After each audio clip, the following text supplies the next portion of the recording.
Hello दोस्तों, exam B के SSC YouTube channel पे आपका स्वागत करता हूं। और आप सारी विद्यार्थियों के लिए एक उत्तर प्रदेश सरकार की तरफ से खुशखबरी है। आइए देखते हैं वो खुशखबरी क्या है। तो उत्तर प्रदेश सरकार ने सहायक लेखाकार व लेखा परीक्षक का मुख्य परीक्षा का विज्ञापन जारी कर दिया है। और इस परीक्षा के लिए आवेदन करने की जो तिथि है वो 20 फरवरी से शुरू होगी और अंतिम तिथि जो है वो आपकी 11 मार्च है। और इसमें इस आवेदन में अगर आपको कोई भी संशोधन करने हैं तो वो आप 18 मार्च से पहले पहले तक कर सकते हो। इस मुख्य परीक्षा में जो भी जिन विद्यार्थियों ने पिछले साल प्रिलिमिनरी एलिजिबिलिटी टेस्ट यानी कि पेट 2023 दिया था, उसी के स्कोर के हिसाब से आपको मुख्य परीक्षा देने का मौका मिलेगा। वो जो स्कोर है वो आपके बाद में आएंगे। जैसे कि अभी आप देख सकते हो वीपीओ का भी एक बार आपका विज्ञापन आया था, लेकिन अभी तक विज्ञापन के हिसाब से अभी तक वो इम्तिहान या जो परीक्षा है वो पूरी नहीं की गई है। तो इस आवेदन को आप जरूर भर दीजिएगा।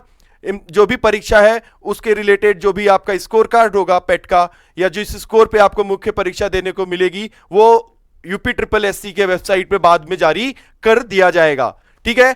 अब इस विज्ञापन में सब टोटल चीजें, जो टोटल सीटें हैं यानी कि कुल पद 1828 पदों पे भर्ती की जाएगी। उस 1828 पदों में जो आपके पद हैं वो लेखाकार के लिए आपका जो आपका सहायक लेखाकार का पद है वो 668 पद है जो कि सामान्य चयन है, और 950 कुल आपका विशेष चयन से होने वाला है। ठीक है। और एक जो है पद वो है आपका नियंत्रणाधीन सहायक लेखाकार का। और इसमें आप जो विद्यार्थी अपना ग्रेजुएशन में या स्नातकोत्तर में क्या किए हैं, बीकॉम किए हैं, वो सभी लोग इसमें इस आवेदन को भरने के लिए एलिजिबल हैं या वो ये आवेदन भर सकते हैं। और जिन भी विद्यार्थियों की उम्र 21 से 40 साल की है वो भी इस आवेदन को भर सकते हैं। चलिए आइए देखते हैं इस पेपर, जो भी इसका मुख्य परीक्षा होगा उसमें जो आपकी पेपर है या जो एग्जाम होगा या जो परीक्षा है उसका पैटर्न क्या हो सकता है। लेकिन उससे पहले एक और इंफॉर्मेशन है ये कि आप upSSC.go.in पे जाके इस आवेदन को भर सकते हैं।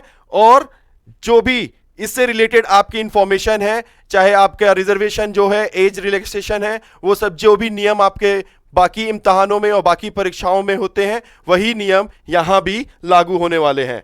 ठीक है। चलिए आइए देखते हैं कि एग्जाम का जो पैटर्न होगा, जो परीक्षा होगी, उसमें क्या क्या आपके सब्जेक्ट्स आने वाले हैं और कितने मार्क्स का ये पेपर होने वाला है, या ये जो परीक्षा है वो कितने मार्क्स की होने वाली है। और इसमें जो शुल्क लगने वाला है वो कितना लगने वाला है, 25 रुपए का ही शुल्क है। तो बहुत ज्यादा महंगा पेपर भी नहीं है, बहुत ज्यादा कॉस्टली भी नहीं है। तो आप ये जरूर आवेदन भरें, आपके पास पढ़ाई करने का भी समय मिलेगा। आप इसको चाहें तो अभी जो मुख्य परीक्षा है उसका जो तारीख है वो निर्धारित नहीं किया गया है, तो ये तारीख भी आपको upSSC.go.in पे ही जारी की जाएगी। आइए चलिए इसमें यह देखते हैं कि आपकी जो मुख्य परीक्षा होनी है उसमें क्या क्या सब्जेक्ट्स और क्या क्या विषय आपके पूछे जाएंगे। जो मुख्य परीक्षा आपकी होनी है वो कुल 2 घंटे की होगी, और टोटल जो इसके योग होंगे, जो नंबर होंगे, जो अंक होंगे वो होंगे आपके 100। जो कुल योग है वो होगी 100 अंक का आपका ये पेपर होगा। और इसमें जो एग्जाम का आपका परीक्षा होना है, तो आइए देखते हैं। तो भाग ए, आइए कुल 3 भाग में पेपर होंगे।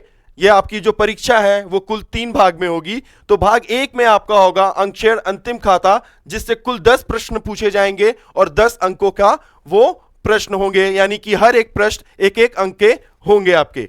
फिर लेखांकन के आधारभूत सिद्धांत, प्रारंभिक लेखा पुस्तकों की तैयारी, अभ्यास जो है वो आपके 10 प्रश्न उससे भी पूछे जाएंगे और वो भी कुल 10 अंक के होने वाले हैं।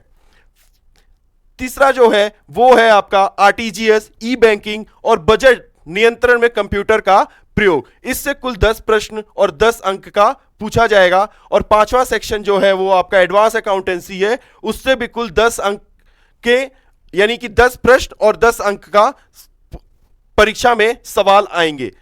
छठवां पार्ट जो है भाग 1 का, वो है टैक्सेशन और अंकगणित, जिससे कुल 10 प्रश्नों की संख्या होगी और आपका जो अंक होगा वो भी 10 होने वाला है। ठीक है। फिर जो भाग 2 है वो आपका कंप्यूटर एवं सूचना प्रौद्योगिकी की अवधारणाओं एवं इस क्षेत्र में समसामयिक प्रौद्योगिकी विकास एवं नवाचार का ज्ञान, ये भी आप, इससे भी आपसे 15 प्रश्न पूछे जाएंगे और उससे में भी आप 15 अंक के होंगे। उत्तर प्रदेश राज्य से संबंधित सामान्य जानकारी जो कि आपके भाग 3 में पूछा जाएगा, भाग 3 में भी इससे कुल 20 प्रश्न आएंगे और उससे भी कुल आपके 20 अंक के होंगे। तो इस तरीके से कुल योग आपका जो अंकों का है वो 100 होगा, कुल प्रश्नों का योग 100 होगा और इसके लिए आपको टोटल यानी कि कुल 120 मिनट यानी कि 2 घंटे का समय दिया जाएगा। ठीक है। और ये जो है प्रश्न आपके, ये जो प्रश्न है आपके, ये सारे के सारे क्या होंगे, एमसीक्यू यानी कि ऑब्जेक्टिव फॉर्म में होने वाले हैं, जिसमें आपका क्या होने वाला है, सही प्रश्न जितने भी 1 मार्क्स के हैं यानी 1 अंक का है, और अगर गलत होंगे तो उसमें कुल 1/4 यानी कि 25% आपके हर एक सवाल का जो अंक है उसमें माइनस मार्किंग होगी। तो ये कुछ है और इससे रिलेटेड ये आपका सिलेबस दिया गया है। जो पाठ्यक्रम होगा आपका वो होगा अक्षर अंतिम खता में ये अशोध एवं संदिग्ध ऋणों के लिए प्रविधान, अदत्त एवं पूर्वगत, आय व्यय, स्कंद का मूल्यांकन इत्यादि के संयोजन, प्रविष्टि सहित अंतिम खाते तैयार करना, लेखा परीक्षा का परिचय, आंतरिक लेखा परीक्षक, नियंत्रक एवं महालेखा परीक्षक भारत सरकार का परिचय। तो जो ये भाग 1 के पार्ट 1 में जो आपका पार्ट था जिसमें से आपके कुल 10 अंक के आने थे, वो उससे रिलेटेड ये क्या है, पाठ्यक्रम है आपका। दूसरा पार्ट जो है लेखांकन के आधारभूत सिद्धांत, प्रारंभिक लेखा पुस्तकों की तैयारी एवं इससे रिलेटेड जो भी पाठ्यक्रम है वो है जर्नल, खाता बही, अशुद्धियों का संशोधन, विभिन्न वाश पद्धति आदि की जानकारी।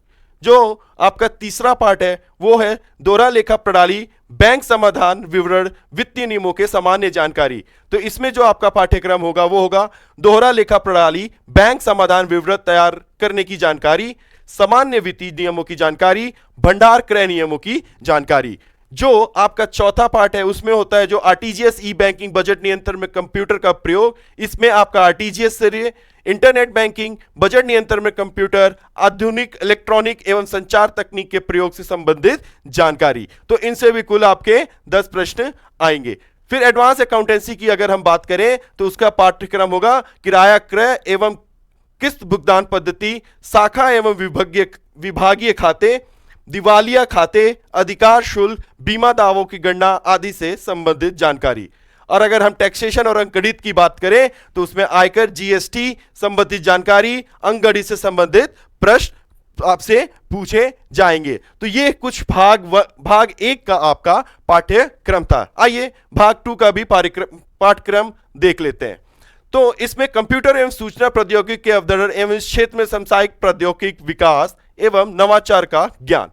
प्रश्न पत्र के इस भाग में उम्मीदवारों से कंप्यूटर एवं सूचना तकनीक का परिचय, hardware, software, operating system, spreadsheet, email, social networking, e governance की जानकारी, डिजिटल वित्तीय उपकरण और अनुप्रयोग, इंटरनेट एवं वर्ल्ड वाइड वेब यानी कि WWW का परिचय, भविष्य के कौशल और साइबर सुरक्षा का अवलोकन, वर्ड प्रोसेसिंग के तत्व तथा कंप्यूटर और सूचना प्रौद्योगिकी के क्षेत्र में होने वाले तकनीकी विकास एवं नवाचार जैसे कि आपका artificial intelligence, big data processing, ये सबसे रिलेटेड आपसे सवाल किए जाएंगे। भाग 3 की अगर हम बात करें तो उत्तर प्रदेश राज्य से संबंधित जहां सभी जो सामान्य जानकारी है उससे रिलेटेड आपसे प्रश्न पूछे जाएंगे, जैसे कि आपका वहां पे जो भी लोक नृत्य है, अगर आप यहां पे देखिए तो उसके इतिहास से, उसके संस्कृति, कला, वास्तुकला, त्योहार, लोक नृत्य, साहित्य, क्षेत्रीय भाषाएं, विरासत, सामाजिक रीति रिवाज और पर्यटन, भौगोलिक परिदृश्य एवं पर्यावरण, प्राकृतिक संसाधन, जलवायु, मिट्टी, वन, वन्य जीवन, खान और खनिज, उत्तर प्रदेश की अर्थव्यवस्था, कृषि, उद्योग, व्यवसाय और रोजगार, राज्य व्यवस्था एवं प्रशासन तथा समसामयिक घटना एवं विभिन्न क्षेत्रों में उत्तर प्रदेश की उपलब्धियों पर आधारित प्रश्न आपसे पूछे जाएंगे। ठीक है। तो ये कुल आपका जो था पाठ्यक्रम था आपके इम्तिहान यानी आपके परीक्षा में इससे ही जो भी जुड़े हुए सवाल होंगे उनको पूछे जाएंगे। तो 2 घंटे यानी कि 120 मिनट का आपका कुल जो होगा समय होगा परीक्षा का, और उसमें कुल अंक होंगे 100, और कुल प्रश्नों का योग भी क्या होगा, 100 होगा। हर प्रश्न का योग 1 होगा, अंक 1 होगा, और उसमें अगर आप गलत करते हैं तो 1/4 आपका अंक माइनस हो जाएगा। ठीक है, तो ये आपका कुछ इम्तिहान का ये प्लान है। देखिए ये कुछ इंग्लिश का नोटिफिकेशन है। अगर आप इंग्लिश में देखा जाए तो ये कुछ सब्जेक्ट्स हैं आपके पार्ट 1 में, जो कि audit, final account, fundamental of accounting, preparation of preliminary book of account, depreciation, फिर double accounting system, bank reconciliation statement, general knowledge of financial result, RTGS, e banking, use of computer in budget control, advance accountancy, taxation and arithmetic. तो अगर part 2 की बात करते हैं तो knowledge of concept of computer and information technology and contemporary technology development and innovation in this field. Okay, so part 3 की अगर हम बात करें तो general information related the state of Uttar Pradesh. तो ये आपका कुछ इंग्लिश में, अगर जिन विद्यार्थियों को हिंदी में दिक्कत है तो उनके लिए ये कुछ इंग्लिश में पूरे आपको एग्जाम का प्लान दिया गया हुआ है। ठीक है, तो आपकी नेगेटिव मार्किंग होगी, जिसमें आपको जो भी एक प्रश्न के आपके अंक निर्धारित किए गए हैं उसका कुल 25% या कह लीजिए 1/4 मार्क्स आपका माइनस किया जाएगा। ठीक है, चलिए ये कुछ सिलेबस है, ये भी मैं एक बार रिपीट कर देता हूं अपने अंग्रेजी माध्यम वाले विद्यार्थियों के लिए। ऑडिट एंड फाइनल अकाउंट का जो सिलेबस होगा वो होगा provision for bad and doubtful debts, preparation of final accounts including adjustment entries of outstanding and prepaid, that is what income expenditure। ठीक है ना, valuation of stock, introduction to audit, introduction to internal audit, comptroller and auditor general of India। तो ये आपके part 1 से related syllabus होंगे। Part 2 की अगर हम बात करें तो basic principle of accounting, preparation of preliminary books of accounts, depreciation, knowledge of journal ledger, rectification of error, various depreciation methods etcetera. ये सारे कुल आपके सिलेबस के पार्ट हैं जो भाग 1 के, यानी कि जो पार्ट 1 भाग 1 के पार्ट 2 का। ठीक है, जो थर्ड पार्ट है उसमें double accounting system, bank reconciliation statement, general knowledge of financial rule. अगर इसमें देखा जाए तो आपका सिलेबस इंक्लूड करता है double accounting system, knowledge of preparing bank reconciliation statement, knowledge of general financial rule, knowledge of store purchase rule. Fourth part देखा जाए तो use of computer in RTGS, e banking and budget control में तो information related to the use of computer, modern electronic and communication technology in RTGS, internet banking and budget control. अगर हम advance accountancy की बात करते हैं तो इसमें आपके सिलेबस में क्या इंक्लूडेड है, information related to hire purchase and instalment payment method, branch and departmental accounts, insolvency accounts, royalty, calculation of insurance claim etcetera. अगर 6 पार्ट की अगर हम बात करें तो टैक्सेशन अरिथमेटिक्स में होगा क्या, question related to income tax, GST and related information arithmetic. अगर हम पार्ट 2 की बात करें जो कि है आपका knowledge of concept of computer and information technology and contemporary technology development and innovation in this field. तो अगर इसमें हम बात करते हैं तो इन दिस पार्ट में क्या इंक्लूड होगा, वो होगा आपका computer and information technology, hardware software operating system, spreadsheet, email, social networking, e governance, digital financial tool and application, internet and world wide web, that is www, future skills and overview of cyber security, elements of word processing and technology development and innovation in computer and information technology like artificial intelligence, big data processing, deep learning, machine learning, internet of things, और you can say IoT।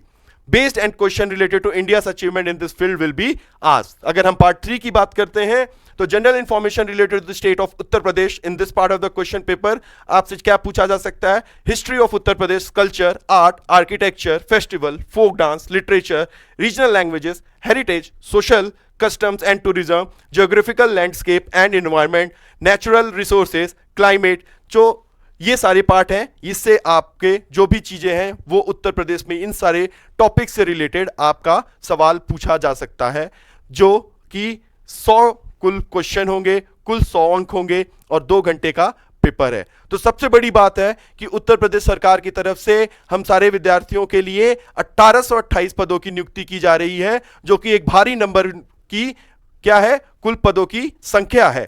तो आप इस आवेदन को जरूर भरिए और SSC YouTube channel से जुड़े रहिए। इस एग्जाम से रिलेटेड या इस परीक्षा से रिलेटेड जो भी होगा, हम एसएससी यूट्यूब पे आपको हमेशा नोटिफिकेशन, जो भी इससे रिलेटेड जानकारी जारी होगी, वो हम आपको एसएससी यूट्यूब पे हमेशा प्रोवाइड करते रहेंगे। और यही नहीं, हम एसएससी यूट्यूब पे आपको पूरी तरीके से क्या करेंगे, हेल्प करेंगे आपको ये जो भी हमने अभी सिलेबस पढ़ा इसको कवर करने में। तो एसएससी यूट्यूब चैनल के साथ हमेशा बने रहिए। अगर एसएससी यूट्यूब चैनल पे ये आवेदन या आप एसएससी यूट्यूब चैनल पे पहली बार आ रहे हैं तो एसएससी यूट्यूब चैनल को सब्सक्राइब करिए, ताकि इस एग्जाम से रिलेटेड कोई भी अपडेट आए तो आप तक हम ये चीजें पहुंचा सकें। ठीक है, तब तक के लिए बाय बाय, गुड बाय, जय हिंद, जय भारत।